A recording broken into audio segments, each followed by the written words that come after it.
Luke 14. Jesus at the Pharisee's house.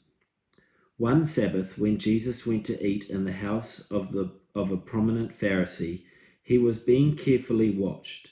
There, in front of him, was a man suffering from an abnormal swelling of his body. Jesus asked the Pharisee and experts of the law, "Is it lawful to heal on the Sabbath or not?" But they remained silent. So taking hold of the man, he healed him and sent him away.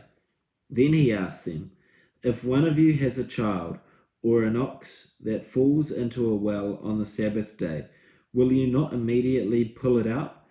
And they had nothing to say. When he noticed how the guests picked their places of honor at the table, he told them this parable. When someone invites you to a wedding feast, do not take the place of honor, for a person more distinguished than you may have been invited. If so, the host who invited both of you will come to you and say, "Give this person your seat." Then humiliated, you will have to take the least important place. But when you are invited, take the lowest place, so that when your host comes, he will say to you, "Friend, move up to a better place." Then you will be honored in the presence of all the other guests. For all who exalt themselves will be humbled, and those who humble themselves will be exalted. Then Jesus said to the host, When you give a luncheon or dinner, do not invite your friends, your brothers or sisters, your relatives, or your rich neighbors. If you do, they may invite you back, and so you will be repaid. But when you give a banquet, invite the poor, the crippled, the lame, the blind, and you will be blessed.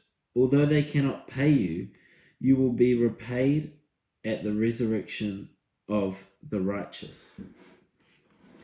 The parable of the great banquet. When one of those at the table with him heard this, he said to Jesus, "Blessed is the one who will eat at the feast in the kingdom of God." Jesus replied, A certain man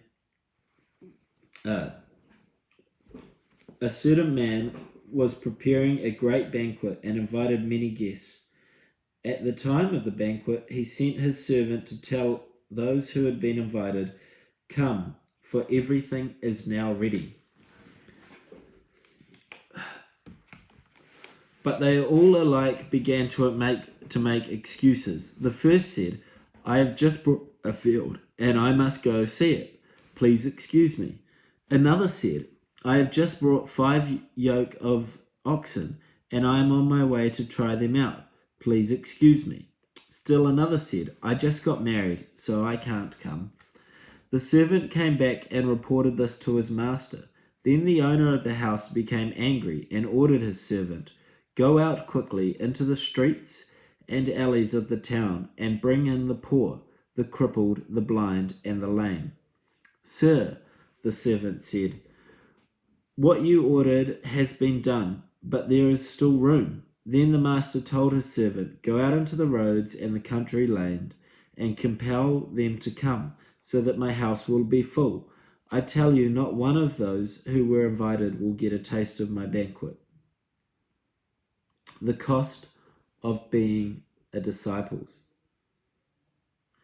Large crowds were traveling with Jesus, and turning to them, he said, "If anyone comes to me and does not hate the father and mother, wife and children, brothers and sisters, yes, even their own life, such a person cannot be my disciple.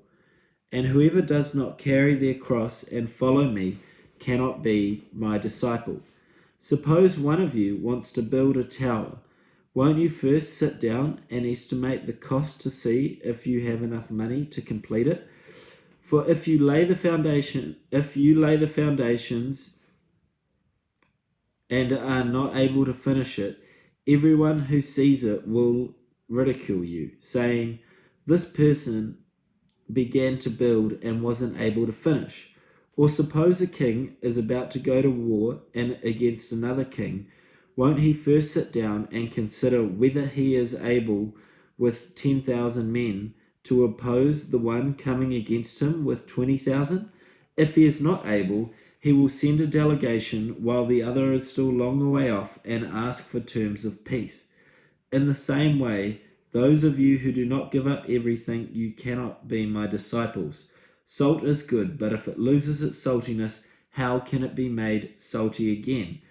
It is fit neither for the soil nor the manure pile. It is thrown out. Whoever has ears to hear, let them hear.